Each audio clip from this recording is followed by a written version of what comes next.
Hello learners, welcome to Unacademy. मेरा नाम प्रांजल सिंह है और आज हम बात करने वाले हैं एक ऐसे जज के बारे में जिनको उनकी नौकरी से इसलिए निकाल दिया गया क्योंकि वो अपने स्टेट के हाई कोर्ट के चीफ जस्टिस और दूसरे जजेस के खिलाफ अपनी वाइफ के थ्रू फेक केसेस करवाते थे।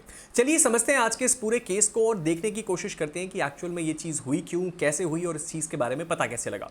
लेकिन इससे पहले कि हम इस वीडियो को शुरू करें और इन सारी डिटेल्स को देखना शुरू करें, उससे पहले इस तस्वीर को एक बार देख लेना बहुत ज़्यादा ज़रूरी है क्योंकि हमारी बहुत सारी चीज़ें यहीं से क्लियर हो जाएंगी। मिलाप एक वेबसाइट है जहां पे लोग फंड रेस करते हैं अलग अलग पॉइंट्स के लिए। मोस्टली देखते हैं कि मेडिकल रीजंस के लिए फंड रेस किए जाते हैं कि अगर किसी को कोई बीमारी है तो वो इस एप्लीकेशन के थ्रू लोगों से कुछ डोनेशन लेता है और अपना इलाज को करवाता है। इसी मिलाप ऐप पे मुझे मिला ये स्क्रीनशॉट जो कि कहता है एक फियरलेस और ऑनेस्ट जज को सपोर्ट कीजिए क्योंकि उनकी नौकरी से उनको गलत तरीके से निकाला गया है, और एक क्यूआर कोड है जिसमें आप अपने पेटीएम, फोन पे, गूगल पे किसी से भी उनको कुछ पैसा डोनेट कर सकते हैं। ये किसी और व्यक्ति ने शुरू किया था इनके लिए और फिलहाल ये एक्टिव नहीं है, लेकिन एक समय पे इसको एक्टिव किया गया था इन जज को सपोर्ट करने के लिए। यानी कि इस केस का बैकग्राउंड भी बहुत इंटरेस्टिंग है और उसके साथ ही साथ इस केस को समझने में हमें बहुत सारी चीजें भी समझ में आएंगी। तो चलिए शुरू करते हैं हमारे आज के इस वीडियो को। आज का जो ये वीडियो है ये बात करता है इन जज साहब के बारे में जिनका नाम है प्रभाकर ग्वाल, जो कि छत्तीसगढ़ से आते हैं। अब चलिए समझते हैं कि ये प्रभाकर ग्वाल साहब की कहानी कैसी है। रिसेंटली सुप्रीम कोर्ट में इनका मामला आया और उस सिचुएशन में ये न्यूज़ पूरी की पूरी नेशनल मीडिया में बर्स्ट हुई और हर कोई इस वक्त बात कर रहा है कि ये कौन से जज साहब हैं जिनको उनकी नौकरी से पूरी हाई कोर्ट ने बैठ के निकाला। चलिए देखते हैं। इस पूरे केस में इन्वॉल्व है एक फॉर्मर जुडिशियल ऑफिसर छत्तीसगढ़ के जिनका नाम प्रभाकर ग्वाल है, जिनकी फोटो हमने अभी देखी। उसके साथ ही साथ यहाँ पे रिस्पॉन्डेंट यानी कि ये केस जब सुप्रीम कोर्ट में पहुंचा तो यहाँ जवाबदेही के लिए थे स्टेट ऑफ छत्तीसगढ़ और हाई कोर्ट की अथॉरिटीज, और ये मामला पहुंचा था सुप्रीम कोर्ट के 2 जजेस की बेंच के पास, जस्टिस विक्रम नाथ जिनकी तस्वीर ये है और उसके साथ ही साथ जस्टिस प्रशांत मिश्रा जो कि खुद छत्तीसगढ़ से आते हैं। अब समझते हैं इस केस की डिटेल्स को कि यहाँ पे हुआ क्या और कैसे कैसे ये चीज़ें आगे बढ़ी। ये बात तब की है जब ग्वाल ने, यानी कि जो फॉर्मर जुडिशियल ऑफिसर थे प्रभाकर साहब, उन्होंने अपनी वाइफ के थ्रू कुछ क्रिमिनल केसेस फाइल करवाए उस वक्त के हाई कोर्ट के चीफ जस्टिस और दूसरे सीनियर हाई कोर्ट जजेस के खिलाफ। अब आप देख सकते हैं कि चीफ जस्टिस और दूसरे सीनियर जज जो थे छत्तीसगढ़ हाई कोर्ट के, उनके खिलाफ और उसके साथ ही साथ दूसरे जो जुडिशियल ऑफिसर्स थे उनके खिलाफ वो अपनी वाइफ के थ्रू फेक केसेस करवाते थे। फेक केसेस हम क्यों कह रहे हैं? क्योंकि आगे जाके ये पता चला कि वो केस एकदम आपका निराधार थे और इसका कोई भी लीगल बेस नहीं था। इसके बाद क्या होता है सर? इसके बाद हाई कोर्ट को शायद ये बात कुछ खास पसंद नहीं आती है। अब जाहिर सी बात है, अगर आप स्टेट के सबसे बड़े जस्टिस, चीफ जस्टिस और उसके साथ ही साथ दूसरे सीनियर जजेस के खिलाफ गलत केसेस फाइल करवाएं, वो भी क्रिमिनल, और वो भी ये काम खुद एक जज साहब करवाएं, तो जाहिर सी बात है हाई कोर्ट शायद इस बात को ज्यादा वेलकम ना करे। अब इस सिचुएशन में फुल कोर्ट बैठी, यानी कि हाई कोर्ट के सारे जजेस बैठे और इस हाई कोर्ट के सारे जजेस ने, सारे के सारे जजेस ने साथ में बैठ के ये बात रिकमेंड करी कि आर्टिकल 311 सब क्लॉज 2B, यानी कि हमारे संविधान के आर्टिकल 311 के तहत इनको इनके पद से हटा देना चाहिए, जो कि ये कहता है कि किसी भी ऐसे अधिकारी को टर्मिनेशन किया जा सकता है, यानी कि उसको नौकरी से निकाला जा सकता है बिना किसी इंक्वायरी के, अगर यहां पे ये बात हमें देख के लगती है कि इंक्वायरी की जरूरत ही नहीं है, प्राइमा फसाई देख के ही समझ में आता है कि केस एकदम वैलिड है। इसके बाद क्या होता है सर? इसके बाद चीज़ें और भी ज़्यादा इंटरेस्टिंग बन जाती हैं। जब इनका डिसमिशल किया जाता है तो ये मामला साल 2020 में एक हाई कोर्ट के ही सिंगल जज बेंच के पास पहुंचता है और वो ये कहता है कि सर यहाँ पे जो ये जज साहब हैं जिनको इनकी नौकरी से निकाला गया है, इनको नौकरी से निकालना एकदम सही है क्योंकि इनके जो एक्शंस थे वो बहुत ही ज़्यादा गलत थे। इसके साथ ही साथ डिवीजन बेंच आती है। डिवीजन बेंच यानी कि उसी हाई कोर्ट में ज़्यादा जजेस की बेंच, 2 या 3 जजेस की बेंच, जहाँ पे उन्होंने भी यही ऑब्जर्व किया कि इनका जो पैटर्न था वो बिल्कुल भी सही नहीं था इस तरह की फेक कंप्लेन करने का, साथ ही साथ मैलिशियस था, गलत था, और उसके साथ ही साथ उनके द्वारा जो एलिगेशंस लगाए गए थे दूसरे सीनियर जजेस पे वो बिल्कुल ही गलत थे और किसी भी तरह से ये बात को जस्टिफाई नहीं करते कि उनको नौकरी में क्यों रखा जाए।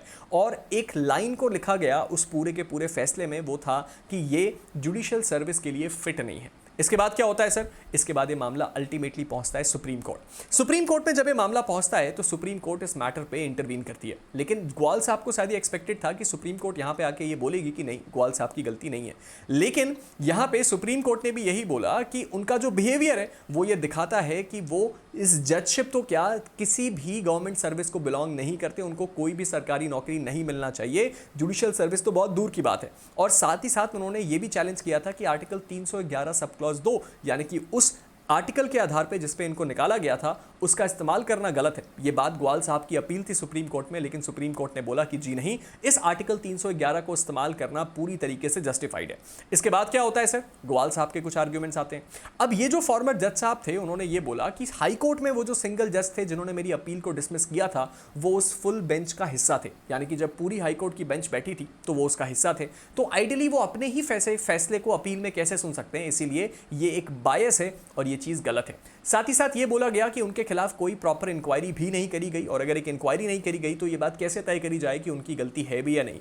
साथ ही साथ उनसे ये भी बोला गया कि सर यहाँ पे जो ऑर्डर है वो एलिजिटली पास किया गया था किसी सीनियर सुप्रीम कोर्ट जज को प्लीज करने के लिए, क्योंकि वहां पे उनकी वाइफ ने कुछ कंप्लेंट दायर करी थी, इसलिए क्योंकि ग्वाल साहब की वाइफ ने कोई कंप्लेंट करी थी, इसीलिए हाई कोर्ट ने यह फैसला इसलिए लिया ताकि एक सीनियर सुप्रीम कोर्ट जज को क्या किया जा सके, प्लीज किया जा सके कि सर हमने आपके फेवर में काम किया है। ऐसी बातें ग्वाल साहब ने बोली।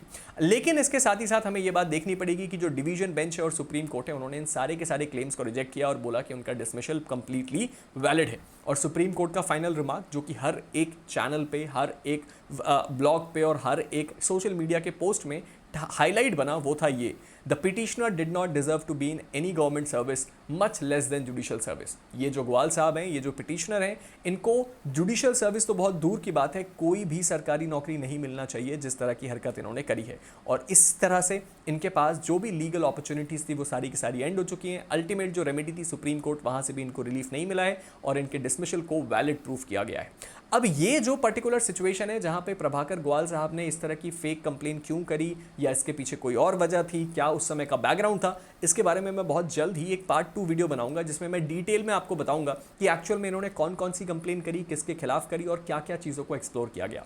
तब तक के लिए आप हमारे चैनल को सब्सक्राइब कर सकते हैं और आपको इस पूरी सिचुएशन के बारे में क्या लगता है नीचे कमेंट सेक्शन में जरूर बताइएगा।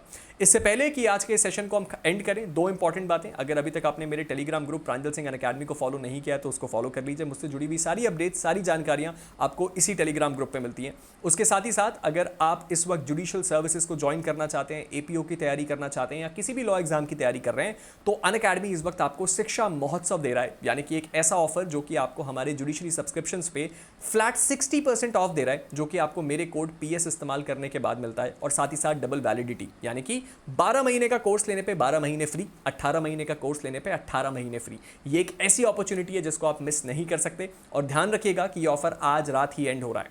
इसके साथ ही साथ अगर अभी तक आपने हमारी ऊना एप्लीकेशन को ट्राई नहीं किया तो उसको भी ट्राई जरूर कीजिए, जो कि आपको एक ऐसी अपॉर्चुनिटी देती है कि आप अपने इस पूरे जुडिशियल जर्नी या किसी भी एग्जाम की प्रिपरेशन को और भी ज्यादा एनहांस कर सकते हैं। जैसे कि आप इंस्टेंट आंसर्स पूछ सकते हैं, अपनी लंबी 3 घंटे की क्लासेस को 15 मिनट में समराइज कर सकते हैं। उसके साथ ही साथ आप अपनी नॉलेज को टेस्ट करने के लिए उससे खुद क्विज जनरेट कर सकते हैं और ये हर आपके इंग्लिश और हिंदी लैंग्वेज में भी अवेलेबल है। और ये हमारे केवल पेड लर्नर्स ही नहीं, सभी लोगों के लिए अवेलेबल है, तो इसको भी मिस मत कीजिएगा। साथ ही साथ अगर आप यूपी एपीओ की तैयारी कर रहे हैं तो हमारी ऑलरेडी एक बैच लॉन्च हो चुकी है जिसके ऊपर ये ऑफर एप्लीकेबल है। वरुण सर, अनिल सर और आशुतोष सर मिलकर आपको पढ़ाने वाले हैं यूपी एपीओ के लिए। तो फिलहाल मैं आप सबसे विदा लेता हूं, आप सबसे मुलाकात बहुत जल्द होगी। तब तक के लिए guys, stay motivated and keep learning. Thank you.